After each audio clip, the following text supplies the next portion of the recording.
진짜 골 때리는 거는 이거예요. 전기차 모터가 2개예요. 그럼 뭐 전후배분 뭐 할 거 없죠. 네, 안녕하십니까. 맥스페어 박성원입니다. 이제 자가격리 6일차입니다.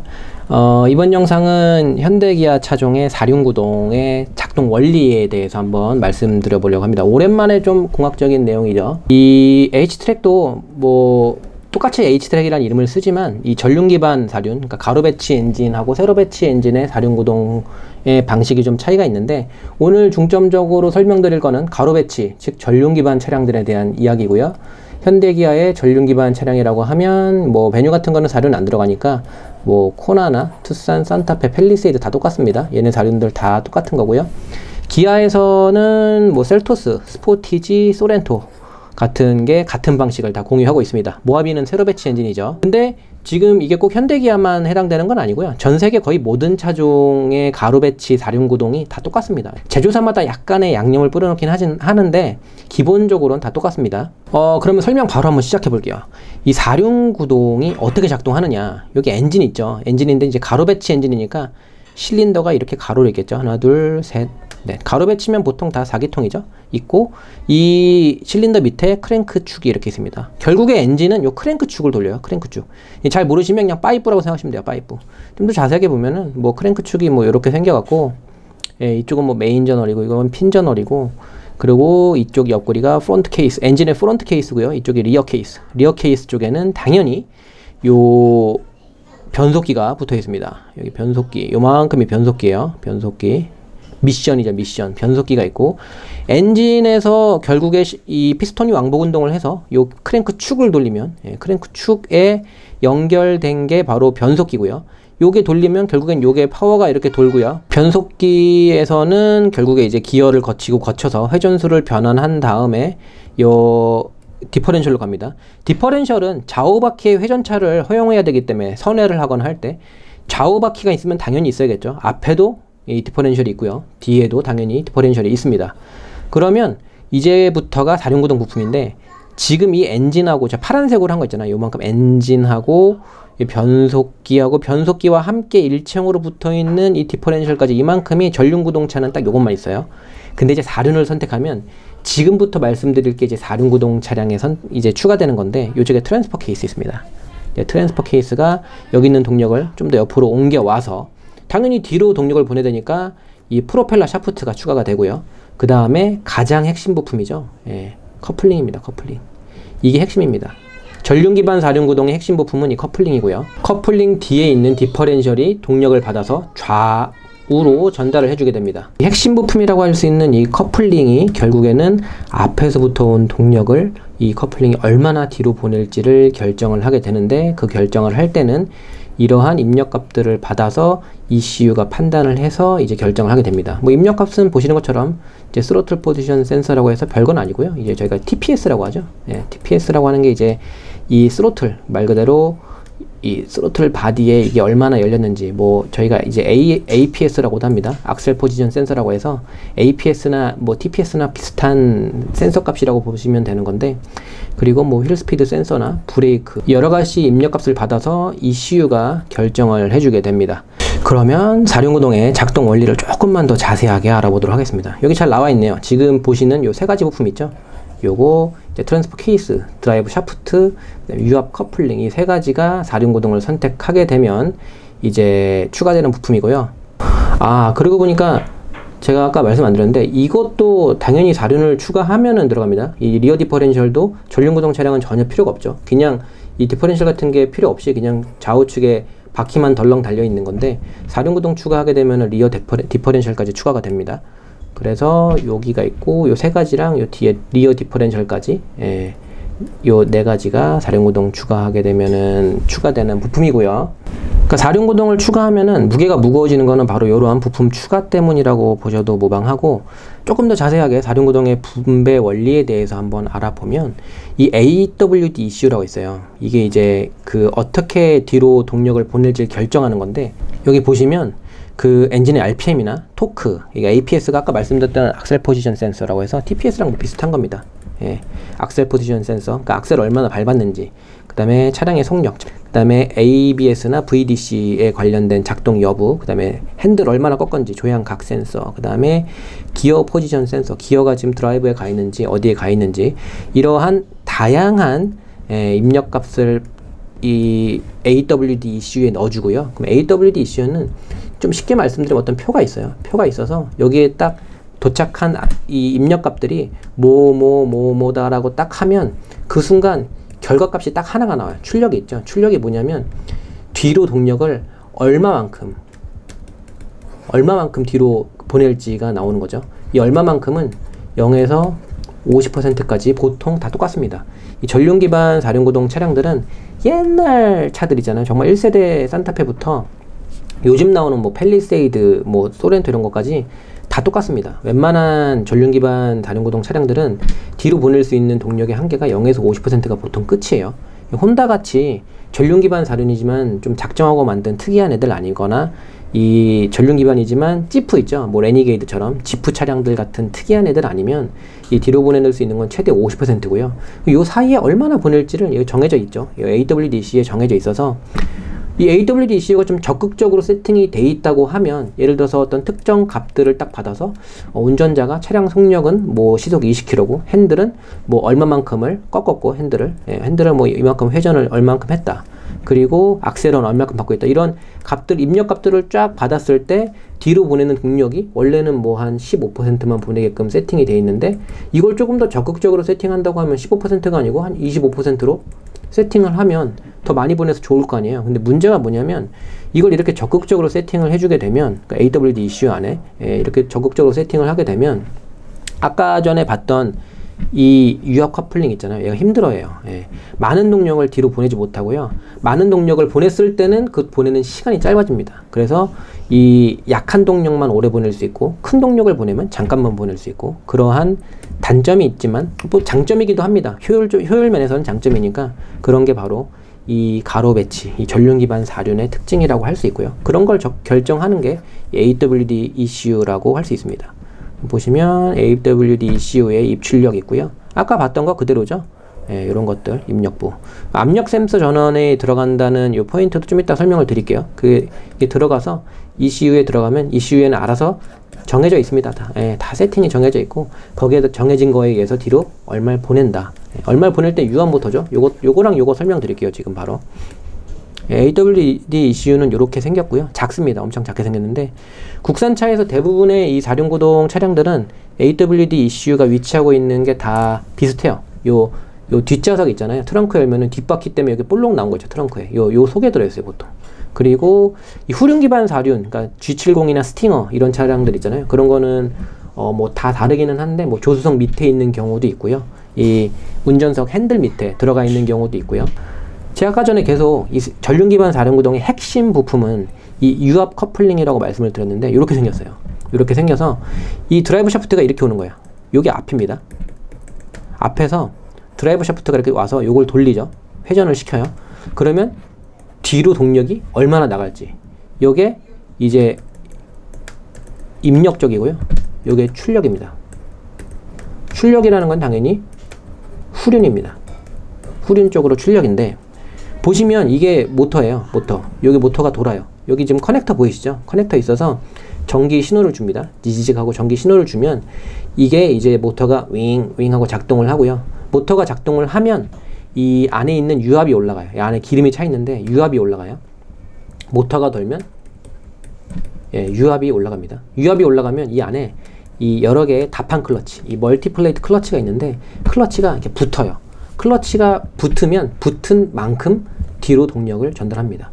모터가 반대로 돌아서 클러치가 다 떨어져 있으면 아무리 이걸 돌려도 뒤로 출력이 나가지 않아요. 그러면은 앞으로 전륜이 100%, 후륜이 제로, 이런 상황이 되겠죠.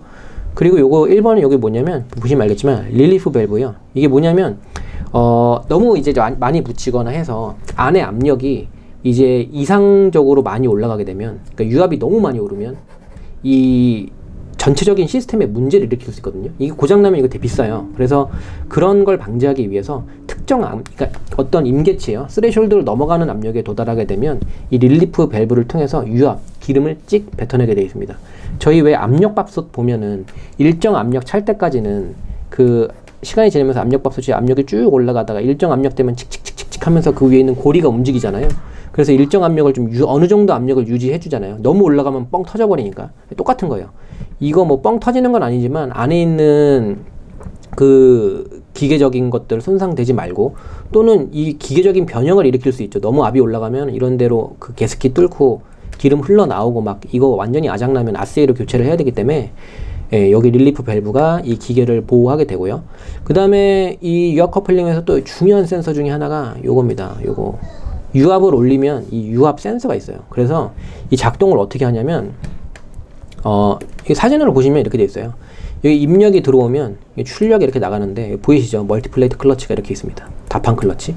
동력이 오면 다판 클러치를 거쳐서 이제 이쪽 나갑니다. 그럼 이쪽에는 당연히 이 디퍼렌셜, 후륜 디퍼렌셜이 이렇게 위치를 하고 거기서 좌우로 나갑니다. 그래서 여기 바퀴가 이렇게 두 개 있겠죠. 후륜 바퀴.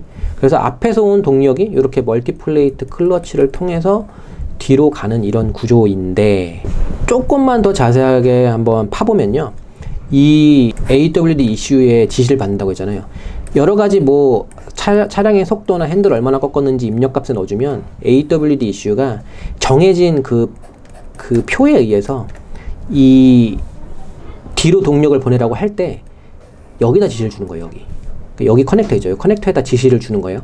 이 AWD ECU가 이걸 줬을 때 이 뒤로 0에서 50%가 얼마나 갔는지를 결정하는 거는 바로 요 유압 센서를 통해서 결정해요.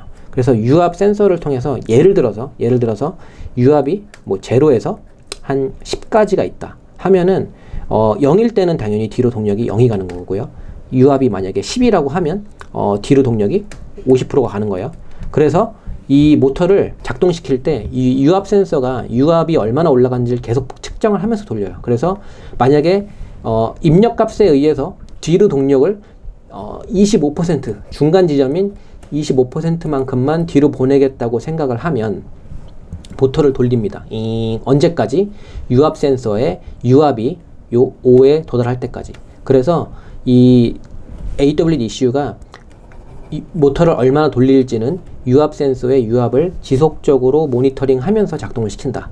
그리고 다시 이제 동력을 뭐 50%까지 올려야겠다고 생각이 되면 AWD ECU가 지시를 하겠죠. 모터한테 돌아라. 언제까지? 이 AWD ECU는 요것 입력을 받습니다. 언제까지 이 모터를 돌리냐면 압력이 10에 도달할 때까지.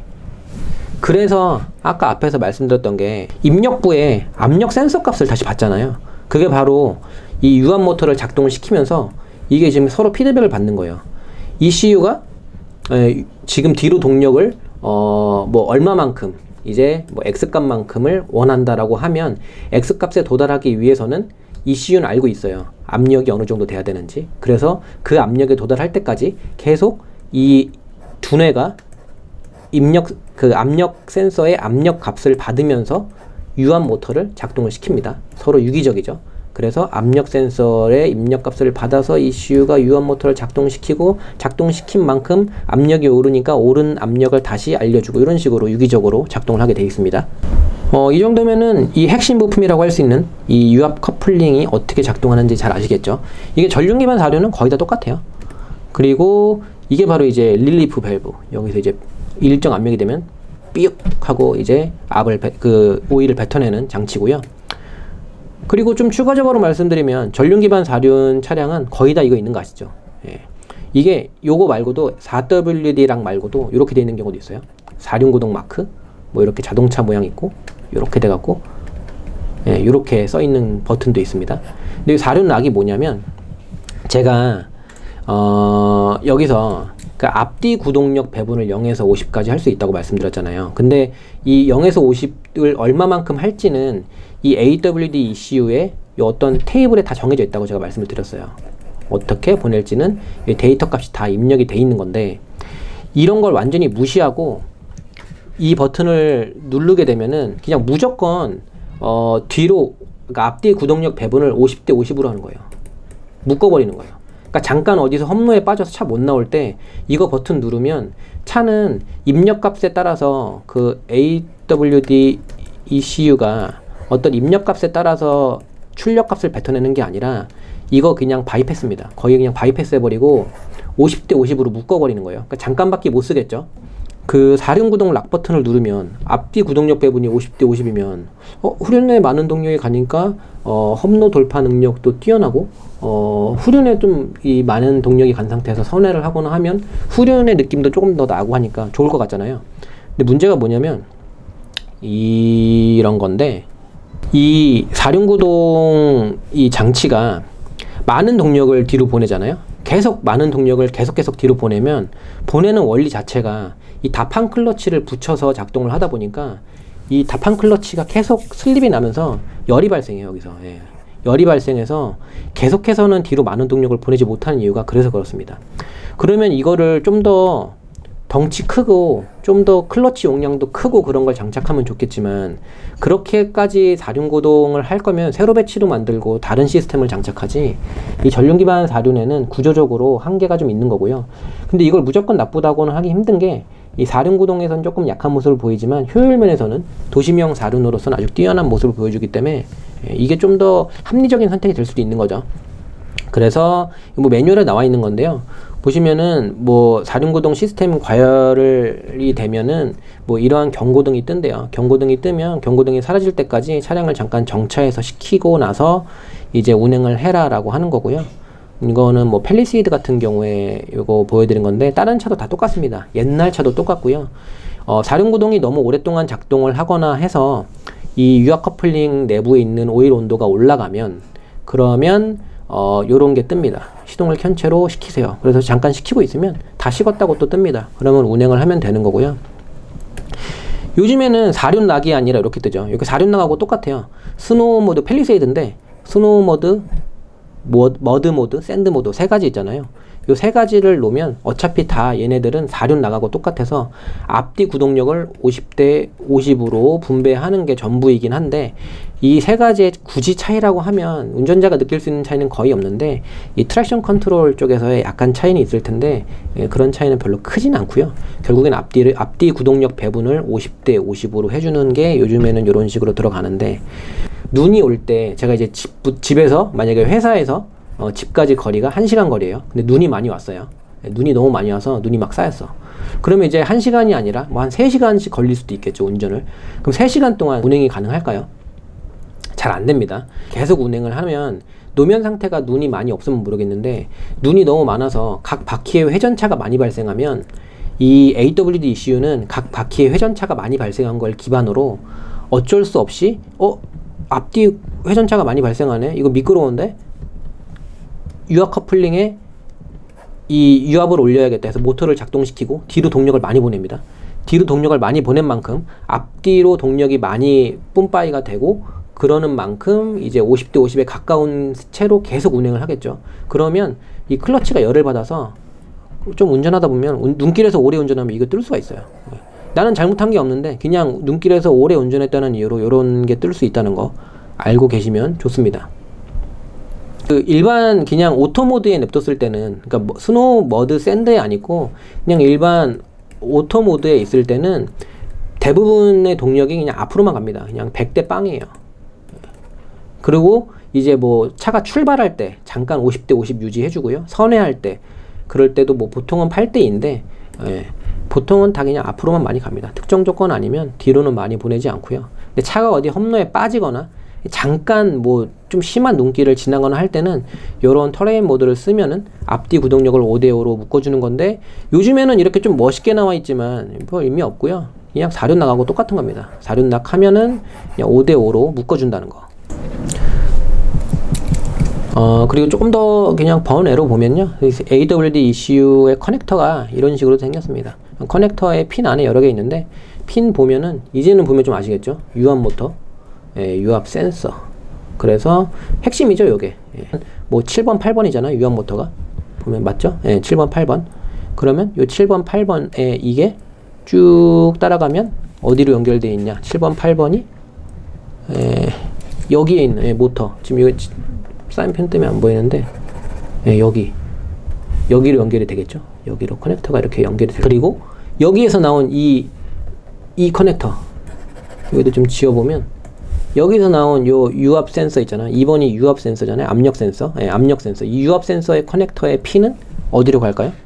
보시면 여기서 압력 센서 전원 접지 신호가 여기 있네요. 하나, 둘, 신호 3개 해서 4번 그리고 11, 12 4번, 11번, 12번이 요 3개의 핀이 여기에 있는 여기랑 연결이 되겠죠. 예. 이런 식으로 구성이 되어 있는 겁니다. AWD ECU에. 그래서 보시면 여기 나와 있네요. 제가 정리했는데 요 핀들이 이렇게 있는데 뭐 압력 센서 그 다음에 뭐 유압 모터 작동시키는 거 출력이죠. 출력. 그래서 이 AWD ECU 회로도는 이렇게 되어 있다는 거. 제가 지금 그 사륜구동 H트랙이죠. 전륜 기반 사륜구동의 작동 원리에 대해서 설명을 드렸는데 별거 없습니다. 여러분들 제가 지금까지 이 사륜구동의 핵심이 이 커플링을 통해서 앞에서 발생한 엔진에서 발생한 동력을 뒤로 보낼 때 얘가 일부만 뒤로 보내는 뭐 그런 거라고 말씀드렸죠. 결국에는 핵심이 전후 배분이죠. 전후. 앞에서 발생한 동력의 앞뒤 배분이 핵심이다. 요 앞뒤 배분, 전후 배분 때문에 제가 이렇게 복잡하게 설명을 드린 건데 진짜 골 때리는 거는 이거예요. 예, 전기차. 테슬라 모델 S인데요. 이게 모터고요. 예, 이게 모터입니다. 모터가 2개예요. 앞뒤로 있죠. 그럼 뭐 전후 배분 뭐 할 거 없죠. 예, 전후 배분을 왜 하죠? 동력이 앞뒤에서 발생하니까. 자동차 내연기관으로 치면 엔진이 2개예요. 사륜구동은 하나의 선택 사양이잖아요. 근데 그 간단한 하나의 선택 사양을 위해서 앞에서 동력한 걸 뒤로 보내겠다고 쇠파이프 길다란 거 두고 그걸 뭐 그대로 보낼 수는 없으니까 그 사이에 다판 클러치 두고 다판 클러치가 얼마나 보낼지를 뭐 다양한 휠 스피드 센서 막 별의별 센서 다 받아갖고 이거 생각하려고 여기다가 또 AWD ECU 만들어갖고 이 유닛에다가 다 넣어주면 얘가 또 여기다가 해서 뭐 이런 복잡한 게 다 필요 없습니다. 그냥 테슬라 같이 전기차는 모터가 앞뒤로 2개 있고 향후에는 이제 인휠 모터라고 해서 이제 모터가 아예 휠 안으로 각각 들어오게 되면 재밌어지죠. 전후 배분, 좌우 배분이 아니라 그냥 독립적으로 움직일 수가 있는 거예요. 예. 이렇게 세상이 좀 바뀌면서 내연기관의 동력 배분이 의미가 없어지는 시대가 전기차 때문에 오고 있습니다. 그러면 오늘은 이 현대기아 뿐만 아니라 여러가지 다수에 적용되고 있는 전륜 기반 사륜구동 차량이 어떻게 작동하는지에 대해서 작동 원리 한번 확인해 봤고요. 다음번에 조금 더 유익한 영상으로 찾아오도록 하겠습니다. 감사합니다.